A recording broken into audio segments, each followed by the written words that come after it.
Hallo zusammen. In diesem Video werde ich eine kleine Rezension dieser Miniaturpumpe machen. Ich habe sie bei AliExpress bestellt, den Link dazu lasse ich euch. Falls ihr sie braucht, könnt ihr sie über den Link bestellen. Die Abmessungen der Pumpe sind sehr klein, etwas größer als eine Streichholzschachtel. Man kann sie hier an den Kästchen anlegen. Die Länge beträgt 4 cm, mit dem Anschlussstück 5,5. Die Breite beträgt etwa 4 cm, ungefähr 3,8 so in etwa. Und die Höhe beträgt 2,5 cm und mit dem Anschlussstück etwa 4,2 ergibt sich. Das heißt, die Abmessungen sind ziemlich klein. Stromversorgung 12 Volt. Leistung 240 Liter pro Stunde, aber das werden wir jetzt messen. Ich habe einen Messkolben genommen und wir werden messen, wie lange er braucht, einen Liter zu füllen. Leistung 4,2 Watt. Die Stromversorgung habe ich übrigens ausprobiert, der normale Betrieb beginnt bei etwa 5 Volt und geht bis 12 Volt. Das heißt, bei 5 Volt wird er einfach weniger Leistung haben, wenn ihr ihn also nicht mit voller Leistung betreiben müsst, zum Beispiel für einen Miniaturwasserfall oder einen kleinen Springbrunnen, dann könnt ihr einfach die Spannung reduzieren und seine Leistung wird abnehmen. Er kann auch für die Wasserkühlung von Computern verwendet werden. Er arbeitet sehr leise und ist dafür im Prinzip gut geeignet. Jetzt werden wir ihn anschließen und messen, um zu sehen, wie er funktioniert. Ich habe einen zerlegt, um euch zu zeigen, wie er aufgebaut ist. Aber hier ist es von der Rückseite vergossen. Das heißt, man kann ihn ins Wasser tauchen, die gesamte Elektronik ist hier vergossen. Hier ist ein bürstenloser Motor, der im Prinzip ähnlich ist wie die in Computerlüftern. Das heißt, es gibt eine Platine, die abwechselnd Spannung an die Spulen anlegt und der Motor dreht sich. Es gibt keine Bürsten. Und hier ist das Flügelrad auf der anderen Seite, ich habe auch die Kappe abgeschraubt. Das Flügelrad wird auf die Welle gesetzt und dort befindet sich, wie in der Beschreibung angegeben, ein Keramiklager. Diese Pumpe muss ins Wasser getaucht werden, oder Wasser muss über dieses Anschlussstück zugeführt werden und das Wasser muss durch Schwerkraft zugeführt werden, das heißt, er kann das Wasser nicht ansaugen oder hochpumpen. Es muss direkt in dieses Anschlussstück durch Schwerkraft einfließen, dann kann er pumpen. Wasser ansaugen kann er nicht. Und die Pumpe kann Wasser auch auf eine Höhe von bis zu 3 Metern pumpen. Ich habe es ausprobiert, er pumpt 3 Meter, aber er arbeitet dann schon. Wenn ihr Wasser genau 3 Meter hochpumpen müsst, dann ist es besser, eine größere Pumpe zu nehmen, weil diese hier überlastet wäre, und ich denke, ihre Lebensdauer würde sich verkürzen. Aber bei normalen Belastungen wird sie, wie angegeben, ich denke, 30.000 Stunden ist die vom Hersteller angegebene Lebensdauer. Also, lasst uns ihn anschließen. Mal sehen, wie er pumpt. Die Stromversorgung werde ich von diesem Netzteil bereitstellen und wir werden auch einen Schlauch daran befestigen. Diesen Schlauch habe ich im Baumarkt gekauft, hier ist der Innendurchmesser 8 mm. Das heißt, dieses Anschlussstück ist 8 mm und so passt es schön fest, es sind nicht einmal Schellen nötig, das heißt, es wird nicht undicht. Wenn ihr es noch sicherer haben wollt, könnt ihr einen 7 mm Schlauch nehmen. Er wird sehr stramm sitzen, aber sehr fest halten. Nun, 8 mm, das hält im Prinzip gut. Man könnte auch 7 nehmen, dann würde es noch fester sitzen.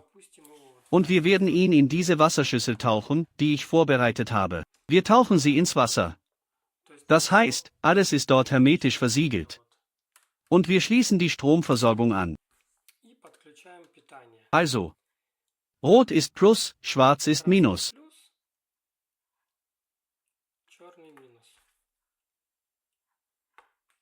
Und wir beginnen, Spannung anzulegen. Das mache ich jetzt. Das sind 3,6 Volt, das Minimum, das ich am Netzteil eingestellt habe. Das ist die Leistung. Es läuft langsam, die Pumpe arbeitet. Das heißt, sie beginnt bei einer viel niedrigeren Spannung zu arbeiten, als eigentlich benötigt wird. Das sind 3,6 Volt, Strom 160 mA. Die Pumpe arbeitet also. Wir erhöhen die Spannung auf 5 Volt. Bei 5 Volt verbraucht sie 250 mA. Wie man sieht, funktioniert sie normal. Ein leichtes Summen kommt vom Motor. Bei 5 Volt kann man sie zum Beispiel von einem Handynetzteil oder über USB mit Strom versorgen. Wenn man hier USB anschließt, bei 5 Volt, pumpt sie im Prinzip. Für einen kleinen Wasserfall sind 5 Volt, denke ich, ausreichend, wenn Sie keine hohe Leistung benötigen. Erhöhen wir auf 9 Volt. Es gibt auch Netzteile für 9 Volt. Ich lege 9 Volt an. So fließt es, so ein Druck entsteht.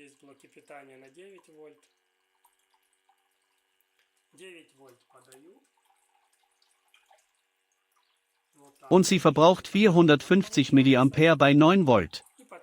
Schon ein ziemlich guter Druck. Und wir erhöhen auf 12 Volt, wie angegeben. Das Summen ist schon lauter. Ich lege 12 Volt an, sie verbraucht 600 mA. Nun, für so eine kleine Pumpe ist das ein ziemlich guter Druck.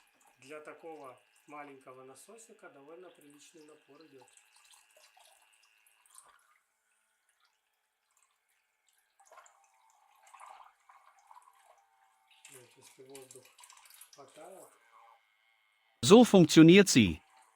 Und jetzt, da sie mit voller Leistung läuft, können wir die Zeit stoppen, wie lange sie braucht, um einen Liter zu füllen, und ihre Leistung berechnen. Ich werde jetzt genau auf den Timer schauen. 40 Sekunden.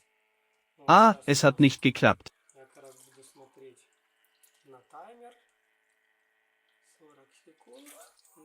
Sie hat Wasser angesaugt, man muss sie irgendwie festhalten. Es geht los, wir stoppen.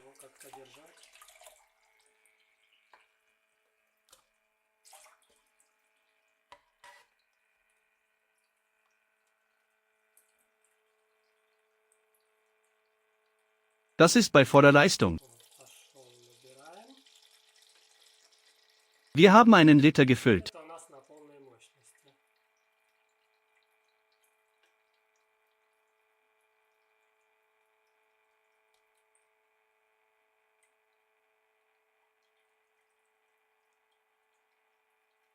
Es stellt sich heraus, dass wir einen Liter in 20 Sekunden gefüllt haben. In einer Minute füllt sie 3 Liter Wasser.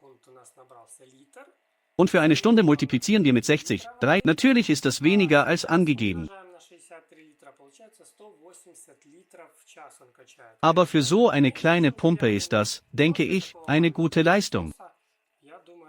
Und sie ist nicht besonders laut, und 180 Liter pro Stunde, das ist, denke ich, wenn Sie also so eine Pumpe benötigen, den Link dazu lasse ich euch in der Beschreibung.